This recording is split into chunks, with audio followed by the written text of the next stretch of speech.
Hello, my friends, and welcome back. It's episode 19. And, we're level 5 now.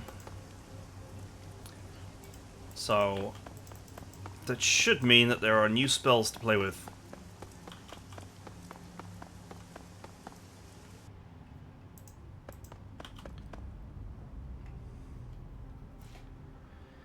So, what's the latest? She walks over to the glass table and starts tossing books off of it. As she digs through them, she realizes the table is not actually a table, but a glass display case full of dried medicinal ingredients. Crafty draws a notebook from the pile, its binding unraveling, pages holding on for dear life. Here we go, this one's loaded. Give me the highlights. Got a couple of big finds. Mum's notes are a mess, so I boiled them down to the most important information. Exorcism and the Yama Kings. Where do you want to start? Tell about the exorcism. She flips through the notebook, and after locating the right page, she lays the book on the counter. Her index finger glides across the notes as she summarizes its contents. When Mum trips to the walled city, she decides to check out an archway, an old crumbling relic that the residents believed to be haunted. Mum wasn't so sure about the hauntings, but upon entering the area, she immediately felt there was a place of concentrated ki. Ki wasn't like your standard run-of-the-mill energy. Even for the walled city, this ki was exceptionally dark, and all seemed to gravitate towards the ark, so she did what any kook of her magic brand would try, a Taoist exorcism. How did that go? It went to hell. The exorcism failed, and something happened to her. She broke. Mother had entered the city strong, confident, and capable. When she left that day, it's hard to explain, as if the experience left her vulnerable to the base horrors within the walled city. She grew paranoid and became frail of mind and body, a mere shadow of her former self. It's as if she'd witnessed something, and it changed her. Became more obsessed than ever, and that's how I remember her now, as that broken woman. Not sure how this fits into our investigation, but sort of malevolence is cursing through the walled city. It's no wonder the people who live there experience such terrible dreams. How much do you know about the Yama Kings? Never heard of them. Personally, I've only heard about the Yama Kings and fables and myths, things to scare children to sleep, to inspire awe. As you can guess, intimate knowledge about the imaginary beings is largely non-existent. And here, she taps the page. We found demons of the walled city.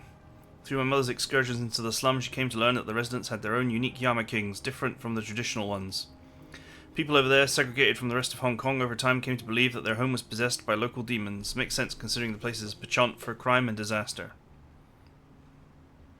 Do their Yama Kings have names? There were 3 that Mum knew of: Lam Vi, Fu Mang, and Quan Ya. Each Yama King is associated with negative energy on which they feed. Lam Vi feeds from cowards, Fu Mang from the guilty, and Quan Ya slaves. Unfortunately, my mother's handwriting declined with her sanity. There's a lot of details here about these local Yama Kings that can make out bits and parts. There's a list, something here about her eyes twist sideways and her eyes squint, straining to read the notes. Sorry, her mouth twists sideways. Rules, maybe laws of some sort. Something that stood out to me is here. It's about the proprietaries surrounding the ownership and deals, exchanges, negotiations, lunch-ons. No, the last part can't be right. Anyway, it says the Yama Kings, under rules or laws, must adhere to the terms of a deal, and there's something else. Nope, can't read anything past that. You know, it's strange to me that Mum found these mystical beings significant enough to mention in her documents. Makes me wonder if she thought they were real, or connected to the curse that she believed in. A thump, and Crafty closes the notebook. She casually tosses it back into the display case. Not the best lead, but I think it's a step in the right direction.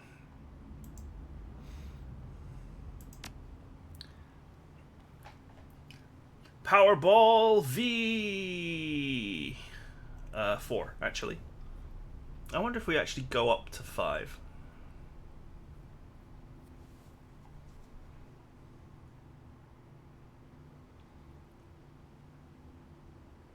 I don't know, but I need it.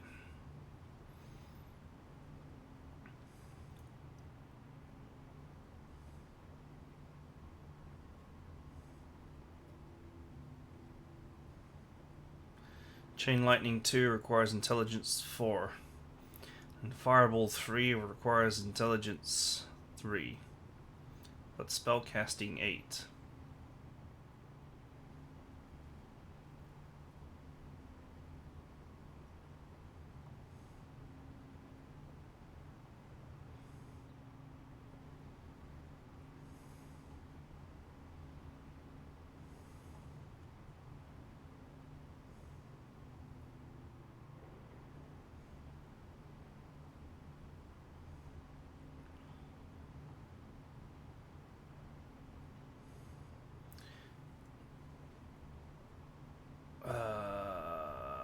Keep going.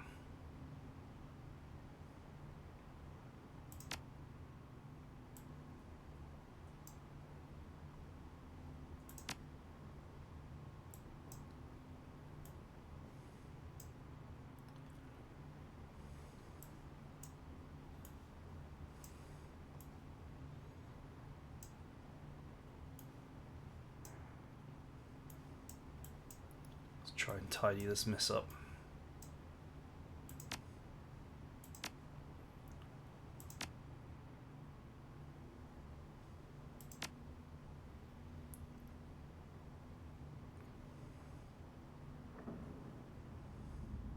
I wonder what level of power bolt. I guess she can't use it.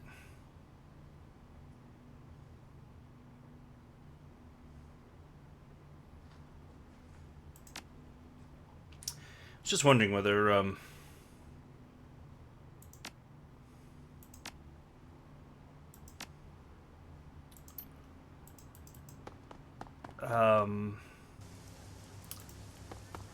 Gobert can actually use it. Gobbo. Whatever her name is. For some reason I've forgotten it right now. Right, I'm not going to get my pay data until I do the next run, so let's go ahead and do the next run.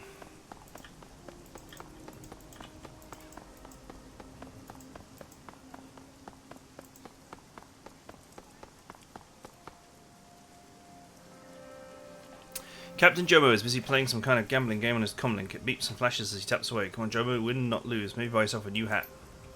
Stupid game, it always cheats me, never a good hand. Now, Kenley Cheng sends you la. Need Captain Jomo to take you to play pirate. That's right.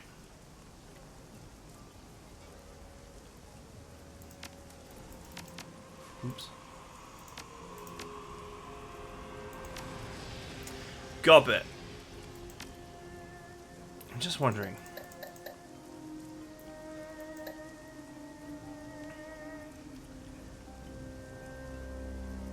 She has a magic of 0? What? How the hell does that work? She's got friggin' spellcasting of 4. So how on earth can she have a magic of 0?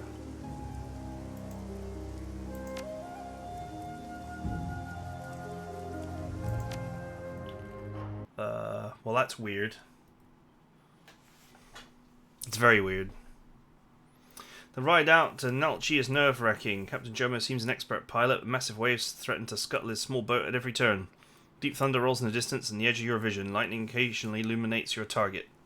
Jomo pulls out your small craft directly up to the bow of the Nalchi.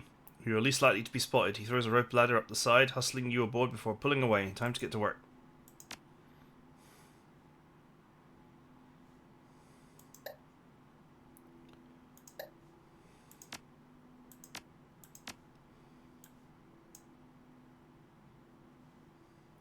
Required spellcasting 5. She has spellcasting 5.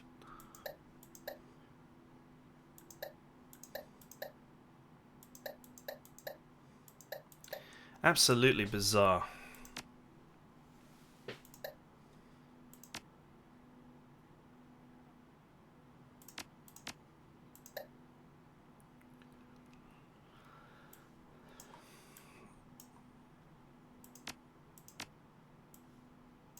Okay, well, whatever. Guess I'll just sell it.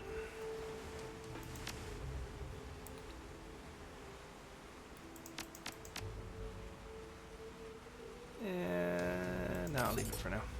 Climbing onto the foredeck of the Nalchi, you pause to catch your breath. Cargo ship rolls and pitches with the waves that batter her sides, and rain assails the deck. Deep thunder rolls overhead. After a tense moment of waiting for the inevitable alarm klaxons, you hear nothing but the storm.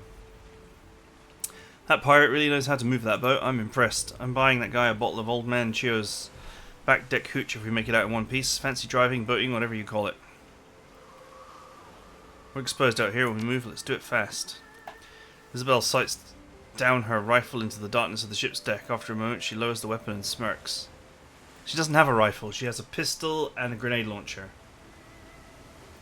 Looks good. Visibility near 0. Storm means no one will hear us coming. If we stay out of sight, we should be able to get below decks without incident. If we do get spotted, I'm pretty sure they won't be able to radio for help. They have to get a wired alarm. So we keep them away from those alarms, we're golden. You know, I could probably hack into the ship's systems from that control box. Maybe we can get a better idea of what's going on with the ship. Good thinking.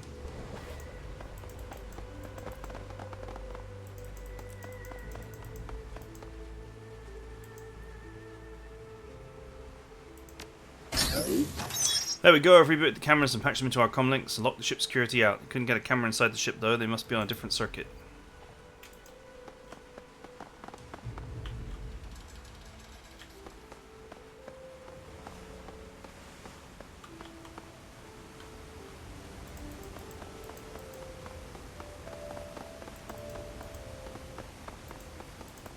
Oh, okay, this is like a wall.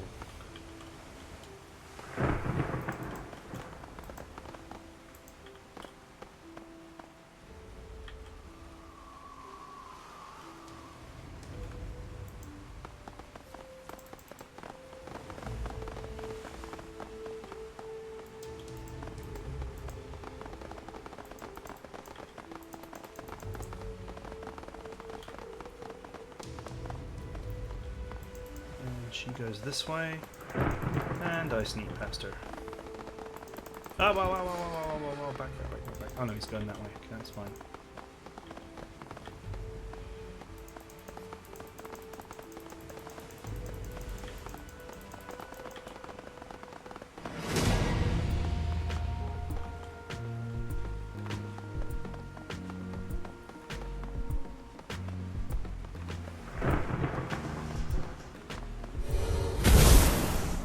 Oof.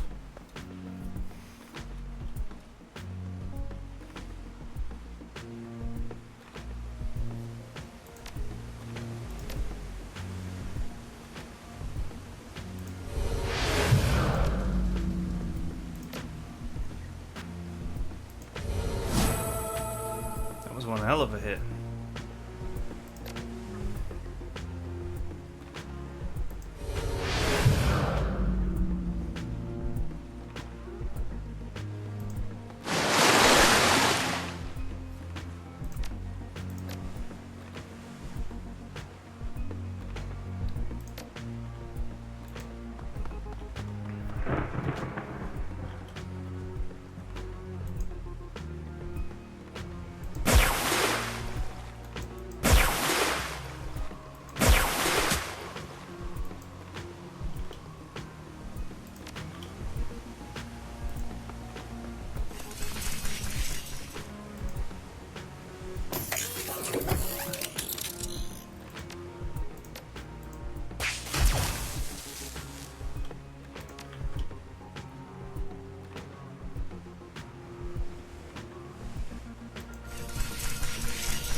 Okay, there goes 1 AP.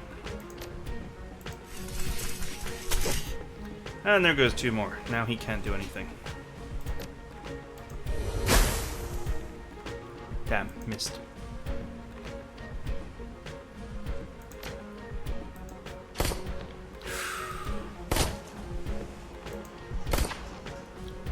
Wow, that was some incredible missing that just happened there.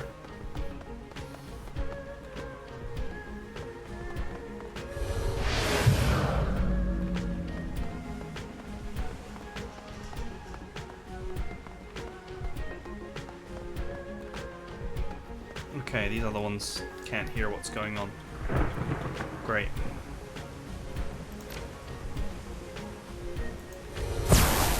Bosh!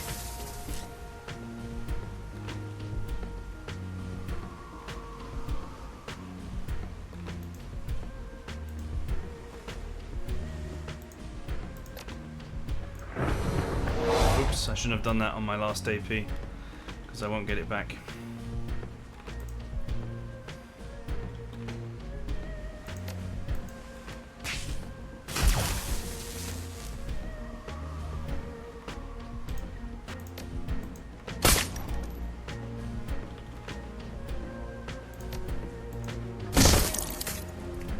Toasty!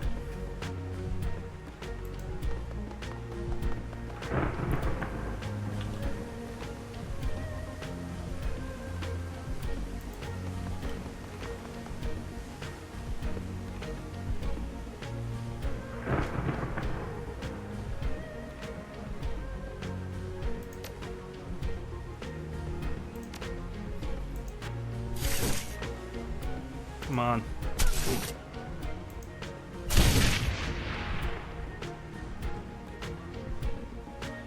security captain.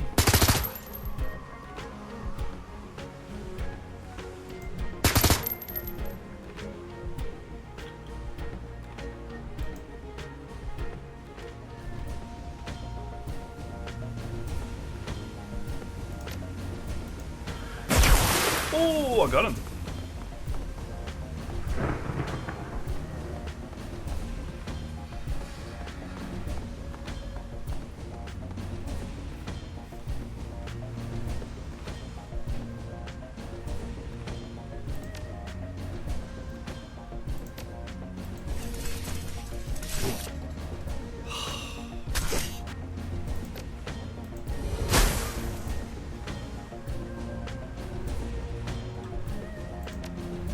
I really need this guy to die this time.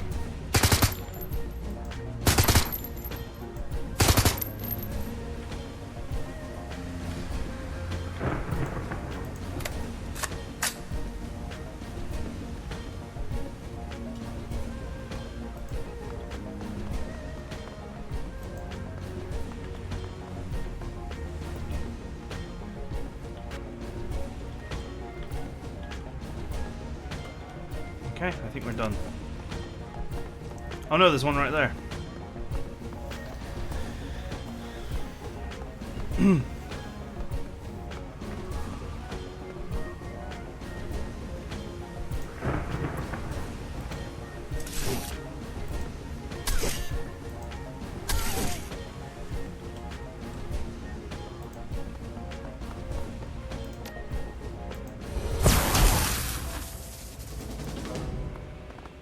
Okay, none of them managed to actually get the alarm off. Good.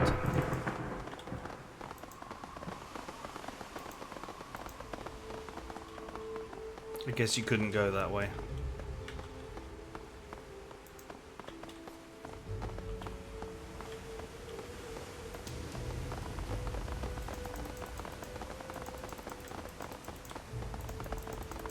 Okay, so this guy's just walking in a circle.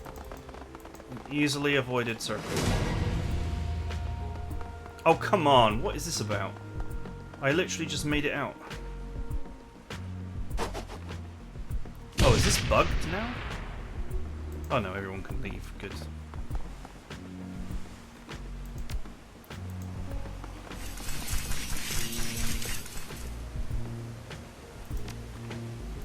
Well, it's too late. I already left, so... I wonder if this counts as the alarm being tripped or not.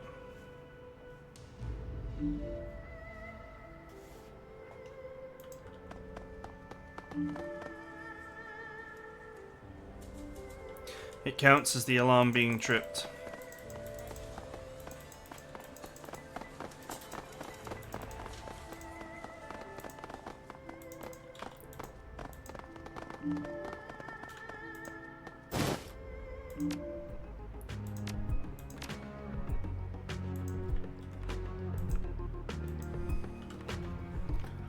Fire panel from the ship's water pumps and fire suppression system. Knobs and switches here can cut off supply of water to anyone on the ship with an outlet. Readouts indicate fire suppression system doesn't have any safety locks engaged on it. By adjusting the pressure, you could flood the hallways leading to this deck, slowing down any guards trying to reinforce the area. Wouldn't stop backup from arriving, but would delay ability to get to this deck. Okay, done.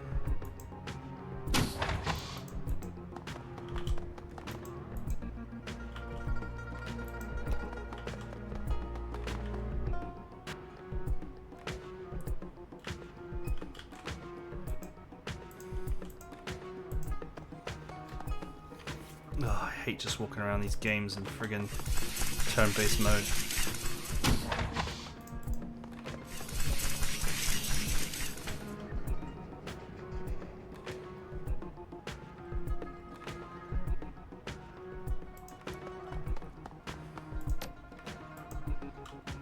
Damn it.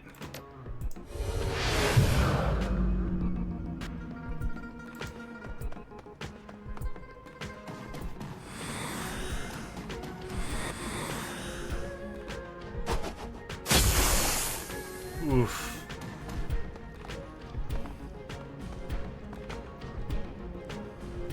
Well, that's not a good start to proceedings.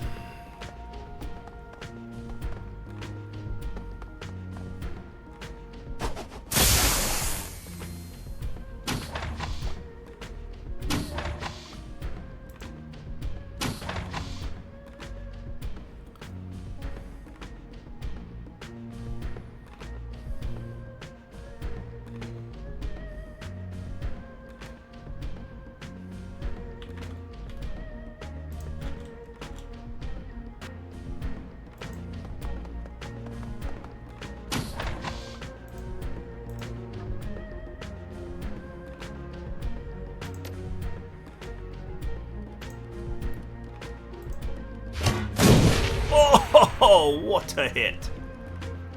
It was a miss that friggin'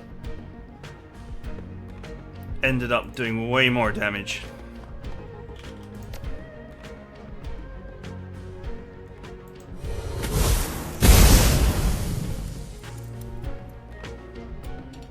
Absolutely ridiculous damage.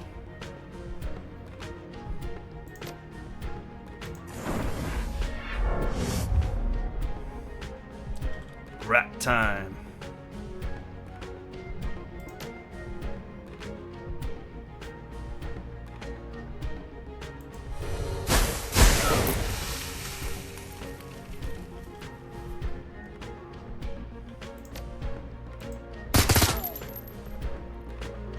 Pew pew pew.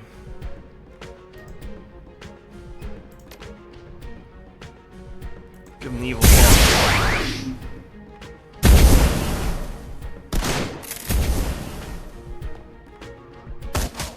Ow.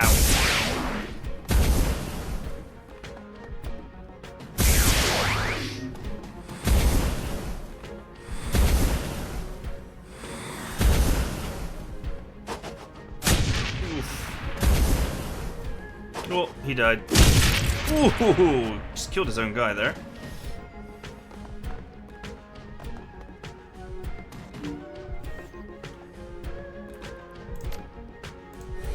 I always appreciate a guy who nukes his own guy.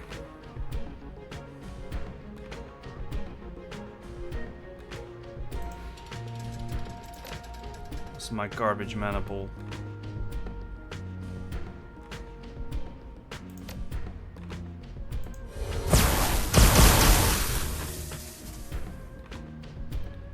That was a nice hit.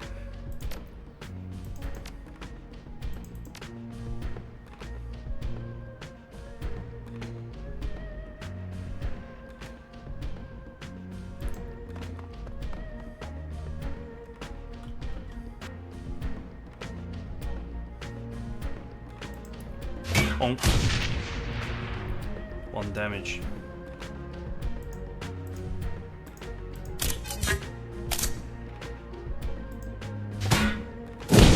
Ooh, still hit the target.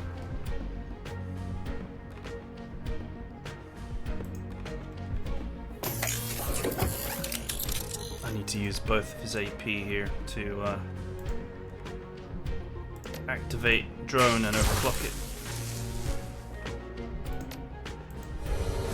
Let's make sure that that huge hit does not get confirmed.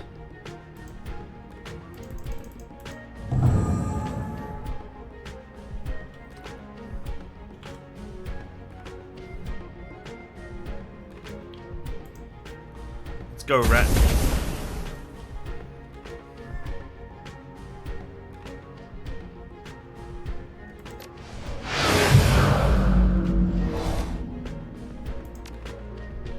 And who wouldn't be distracted by a giant space rat?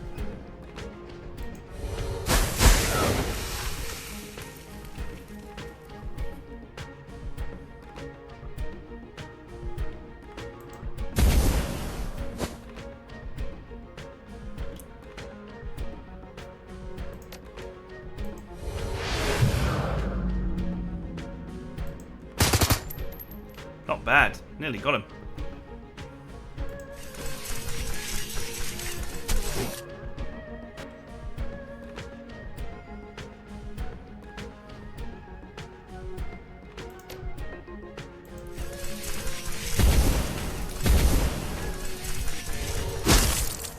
Oof.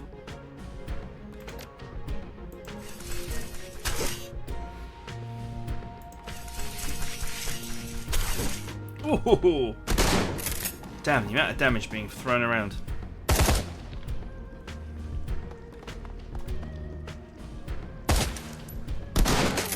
Oof. Can't let that hit be confirmed.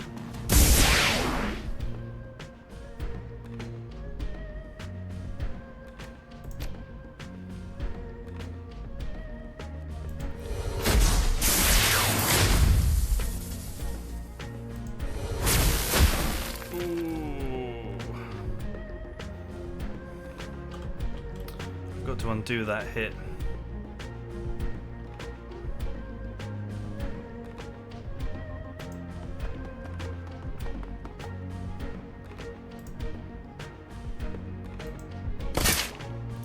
Nice shot.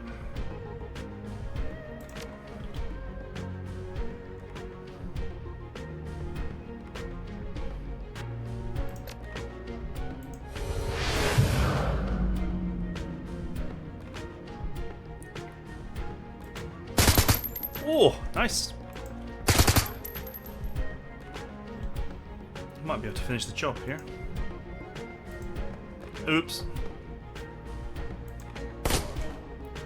Well, I guess that worked. In its own stupid way, I guess that worked.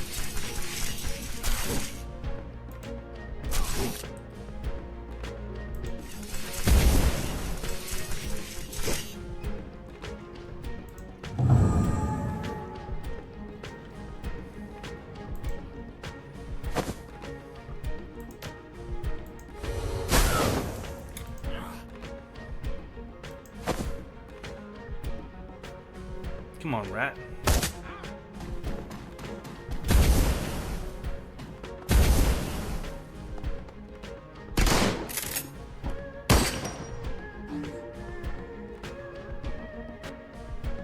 What is that brrr noise?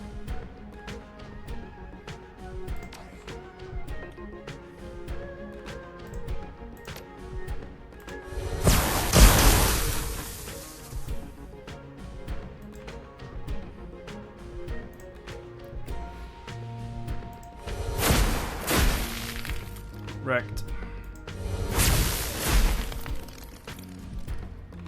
Man, we are just melting people today.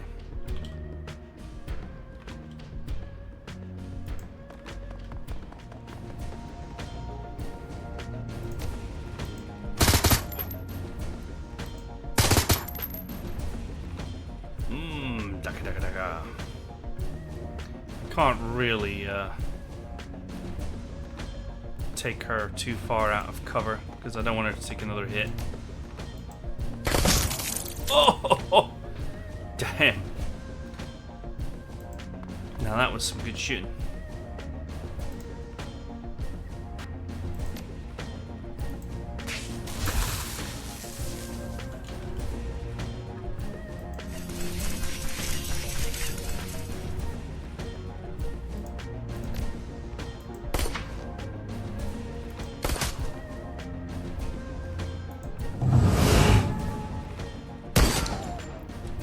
Ow.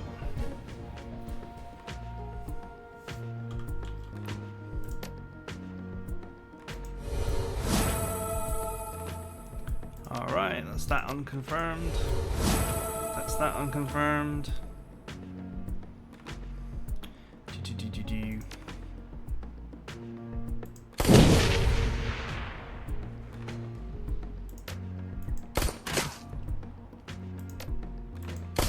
Oh, nice shooting. Can I hit this guy? It does not seem like I can.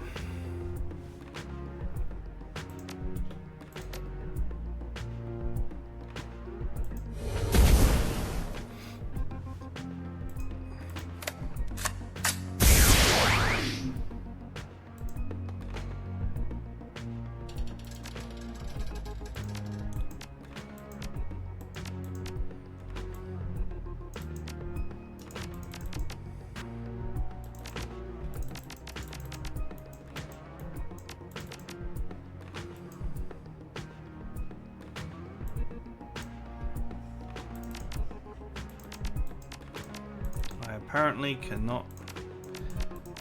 God, I don't know. Whatever. I'll get over it.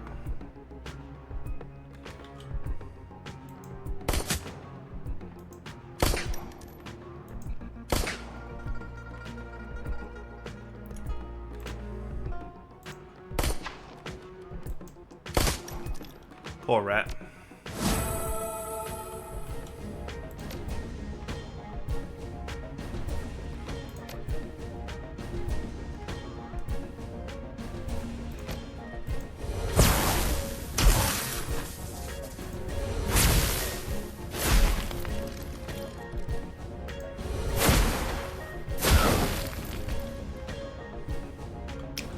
He's in a great position there, but obviously I don't want to go in and get myself gassed.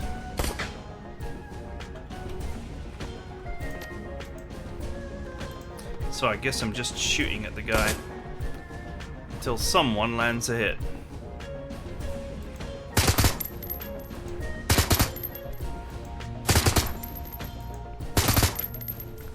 Got him.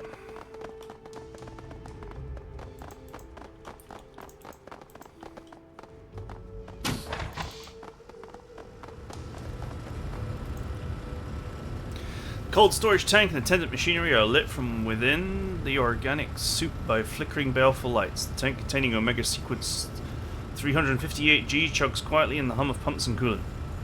Look at the tank, the fluid shifts and there's a soft thump as a mass of organic matter drifts up against the glass. The pale little Asai stares at you from within the tank. The face it resides in is a ruined mass of tumours and scabrous pustules. Mutated mass of teeth and indeterminate growths dominating what should be the nose and mouth region. As you look, it fixes its lone eye on you, pupil flicking back and forth as it tracks your motions. Gobbert gasps and quickly slaps a palm against the tank. She peers at it intently for a few seconds, then a deep shudder rolls through her body. She turns to her voice barely above a whisper. Edmund, this thing is alive. I don't think it's intelligent, but it's definitely living, despite being mostly made of cancer and disease. You need to shut this life support system down, Gobbert. Nothing deserves to live in this condition. Only a few more minutes, monster. You'll be at peace soon. Take samples and turn off power. After a few moments of worrying, the small drawer opens to present you with a rack of vials. Each one contains a scrap of tissue. You power down the machinery, lights vat dim, and the creature slowly closes its single eye. As the hum of power fades, the creature drifts away from the glass.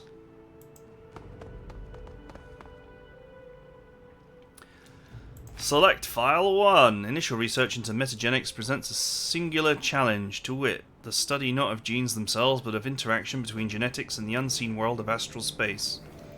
The creation of a particular metatype or magically expressed phenotype was as simple as the recombination of given amino acid sequences, then the creation of mages would be as simple as the expression of a given eye color or skin tone. Unfortunately, such expressions are far more complex. The expression of traits previously considered to be supernatural is a complex interplay between mundane DNA, the condition of the ambient manosphere at time of development, and the interactions between genes and what have been dubbed astral shadows. Any research into these is fraught with difficulty due to their resistance to traditional, that is to say technological instruments. Ergo, Omega Sequence 358G is a project decoupled from the usual safeguards against project overruns. We've been granted extensive magical assistance in our pursuit of higher metagenic understanding, as well as autonomy from legal concerns. As such, Omega Sequence project materials must be kept in Eastern Tiger secure facilities only. Deviation from this may result in local law enforcement interests, and subsequent cleanup costs can be prohibitive. File 2. Phenotypic alteration is the key process which allows a Omega Sequence project to progress. Ordinarily, an organism's phenotype is set and cannot be changed after a very early point in development. Morphology, phenology, and replication processes. Any alteration in the coding sequence of a living organism is inevitably fatal. Except in the case of the Omega Sequence, a recombination of alating agents, ambient mana control, and potent alpha emitters allow us to control the replication of the Omega Sequence metagene.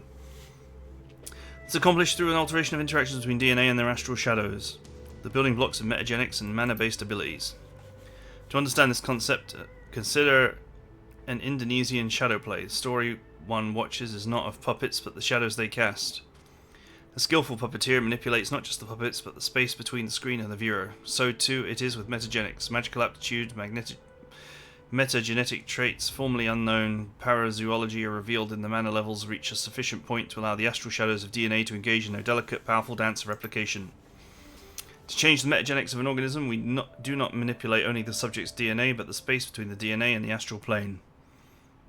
Cast the requisite shadows, engendering change that cannot be explained solely by base pairs, allels, and nucleotides. Control is our challenge. Control is a delicate art. It requires patience and perseverance, as well as scientific acumen. With a fine enough degree of control, we'll be able to replicate the magical abilities, trait expression, and black swan effects. What are these black swan traits? Individuals born during events which cause ambient mana to spike have been known to express extreme magical potential and meta traits not possessed by the majority of their metatype. Research into Homo sapiens nobilis subjects born during the awakening for existence indicate that ordinary elven longevity simply does not apply, that there is no upper bound to their telometric regeneration. Effectively, they appear to be immortal. The goal of the Omega Sequence project is to harness and unlock these black swan meta traits, beginning with the question of the longevity factor in Homo sapiens nobilis. Treatments for extending human lifespans already exist, of course. Organ transplantation can extend life by up to 50 years, and the leonization treatment can theoretically extend life for several hundred. Yet the drawbacks of these is apparent to any who scratch the surface. Leonization is prohibitively expensive and erodes the patient's essence with every treatment, leading to eventual systemic collapse. Organ transplants can preserve the body, but plaques build up in the patient's neural tissue, and the patient must take a cornucopia of immunosuppressants for the duration of their life. True longevity lies in preventing aging from occurring at all. Omega Sequence 358G represents our most advanced metagenic phenotype yet. Preliminary results indicate that the test clone's age will lock at 19 years and progress no further. In order to test this, we've introduced artificial aging of the clone through our fast-grow organ replacement process.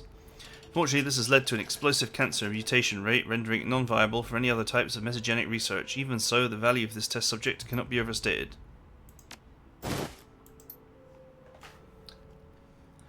With the data and tissue samples secured, you are ready to make your exit.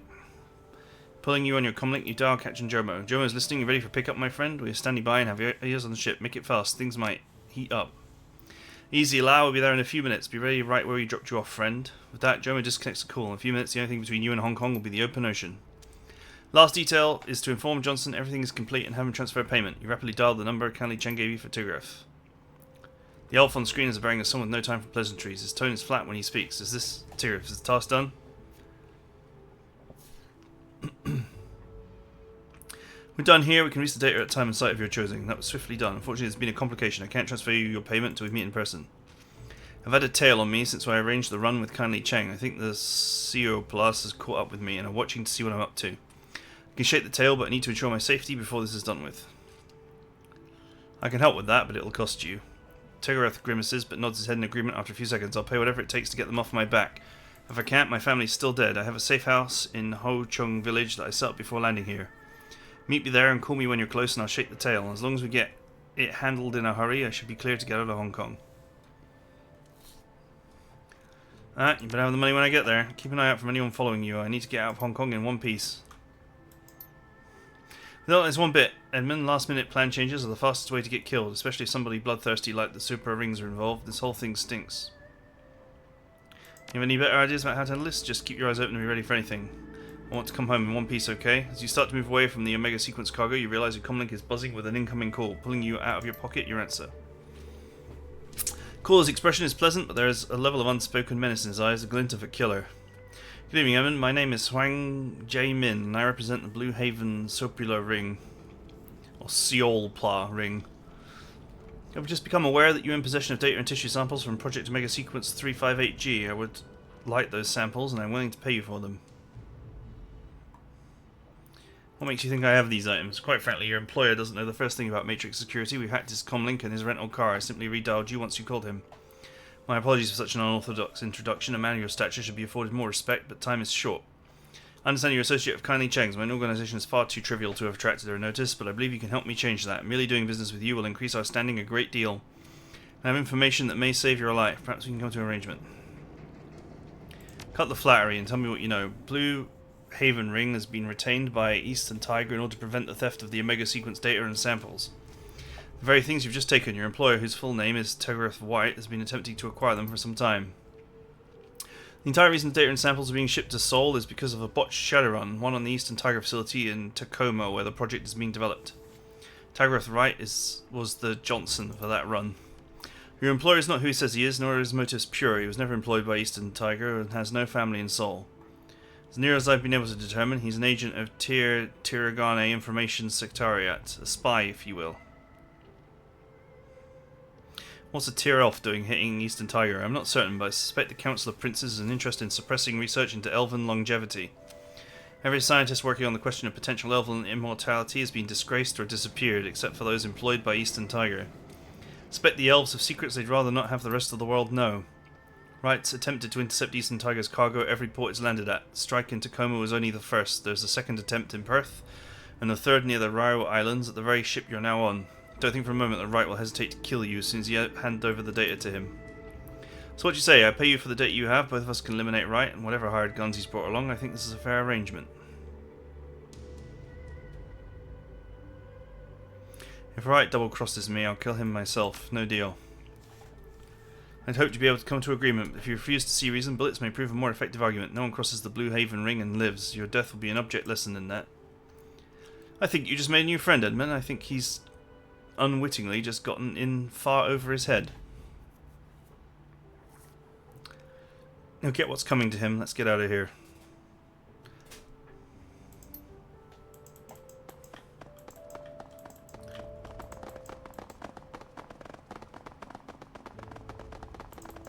Oh, there's a way out there, but before we take it, I just want to see if there's any more items.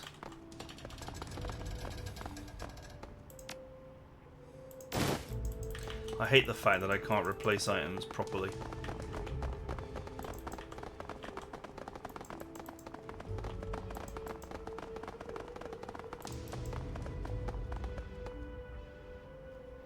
Panel's doors hang open, the wires inside sparking occasionally. Looks like someone was recently in the process of working on the cabling but was called away.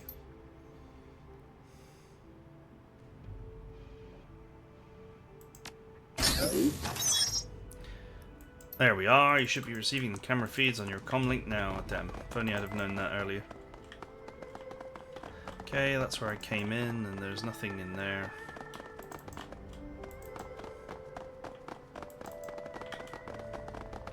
So who cares?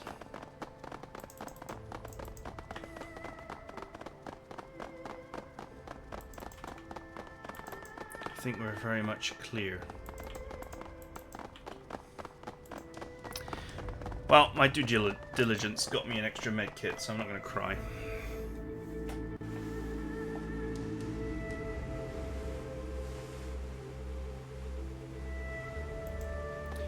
Okay, I'm going to say that's it for now, as we are out of time. So, I hope you guys enjoyed it. See you guys next time.